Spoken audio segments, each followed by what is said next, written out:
families, Miss Kim here. We are on day 3 of the Jessie tree. Yesterday we saw how the old man that's doing that carving of the Jessie tree told the little boy the story of Adam and Eve and how they had to leave the garden because they listened to that old snake and ate the fruit they weren't supposed to eat. Okay? Today on day 3, the title of the story is A Boat Full of Animals. You see the picture? There's a big picture of the sea with a boat on it and a wet dog. And this is a picture of a boat that I think the old man is carving on the Jessie tree. Let's read and find out. Get it out, get it out. Startled by the shout, the wet dog standing beside the boy began to bark. The noise rang through the church. What are you thinking, bringing an animal into the church? It's raining, said the boy. The dog shook itself and water drops spattered them both. Don't you like dogs? Isn't it bad enough to have bugs eating away at the roof without having wet dogs, too? I like boats, interrupted the boy. The carpenter scowled down at his latest carving. It's not a boat, you ignorant child, it's an ark. It has no sails. How did it go? It didn't have to go. All it had to do was float. The dog suddenly lay down like a collapsing sandcastle, its eyes glistening and its ears cocked. Now 2 of them wanted a story. Too many boys making a nuisance of themselves. I expect that was half the trouble. As the world filled up with the sons and granddaughters and great-great-great-grandchildren of Adam and Eve, it got worse instead of better. In fact, God decided he had been wrong to create the human race at all. The earth crawled with wickedness, like when the flying ants swarm. Noah was different, a good man. He kept his tools clean, kept his conscience clear. God liked Noah. Noah, said God, a flood is coming. I will wash away every living thing, wash the earth clean again. But you and my family are my friends. I wish you no harm. Do exactly as I say. Now this was a dry, hot part of the world, a long way from the sea. When Noah's neighbors saw him building a ship, they snickered and held out their palms and squinted at the sky.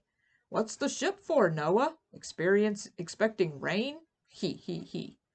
Noah's ark was huge, with 3 decks and a roof over all. Why so big, Noah? Expecting visitors? Snorted the neighbors and scrawled on the hull with lumps of chalk.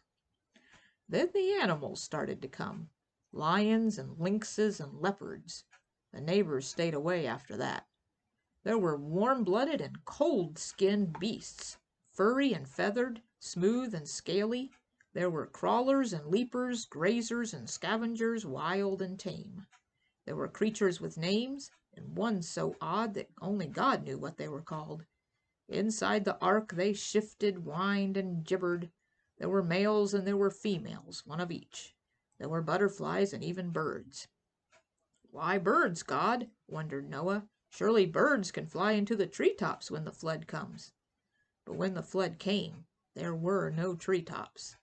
Rain fell from the sky like a waterfall, uprooting trees and boulders and towns.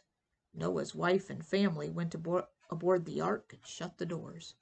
The darkness inside was warm with animals, sweet with animal breath. Things skittered unseen across the floor. Rain thudded on the roof.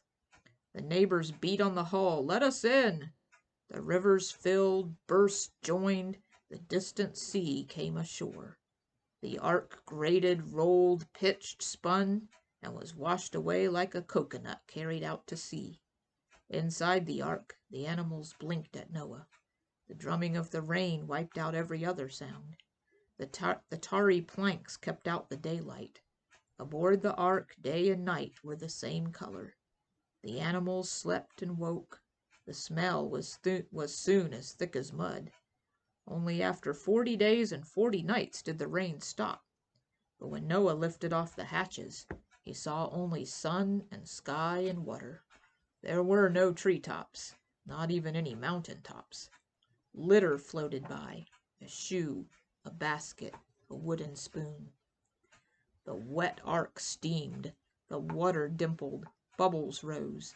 A fish jumped, the only sign of life. It was the beginning of the world again. Somewhere in the ark a blackbird started to sing. Weeks passed. The ark stank. The elephant swayed listlessly from foot to foot. Now surely the flood must be drying up. "Fetch me a raven," said Noah. The raven cruised out over the water, its reflection like a black fish, but it found nowhere to land. Next Noah sent out a dove, but after a while it returned. It had found the world still under water. 7 days later Noah sent the dove out again. When it came back, it held in its beak a tiny olive twig.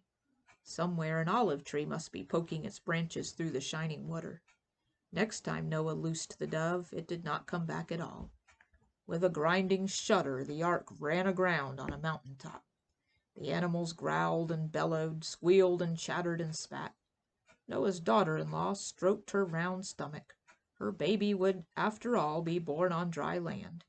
New life was in the world. The water and the sky and the breeze and the light whispered, "Never again." Mud squelched under the hooves of a horse that picked its way across the sodden ground. "Now we must get things right," said Noah, "or next time." Suddenly it was as if the sky remembered color. A great triumphal arch of streaming color bridged the sky from horizon to horizon. "Never again," whispered God, "never again will I drown the earth." And he signed his promise with the world's first rainbow. The rain had stopped. Sunlight streamed through the stained-glass windows and cast a rainbow over the wet dog. "So Noah must be Jesus' ancestor, right? Because there was no one else left after the flood?" "That's what some people say," muttered the carpenter. "So Noah must be your ancestor too, come to that, and mine. That makes us relatives." "Ah, now wait a minute." "Do people do better the second time around?" asked the boy. "Not so you'd notice," grunted the carpenter, and went back to carving the waves beneath his oaken ark. "Was that God's rescue plan then?" asked the boy. "You said he had a rescue plan. Bit drastic. Wipe everybody out and start again?" "No, no. Well, yes, but no." The carpenter looked confused. "In the long run, God was planning to send Jesus. That's the rescue plan I was talking about." But the boy was busy with his own thoughts. "Were there bugs on the ark, do you think?" "Definitely not, perishing little pests." "There must have been, or they wouldn't be here now," said the boy. "Get that dog out of here and don't bring it back. I don't know what things are coming to. Dogs in the Lord's house indeed." Grumpy old man. He sure does like to tell stories, though, doesn't he? And he tells them very well. And the boy likes to hear them. So I bet the boy will come back tomorrow. I hope you will come back tomorrow as we read some more of the Jessie Tree. See you tomorrow. Bye-bye.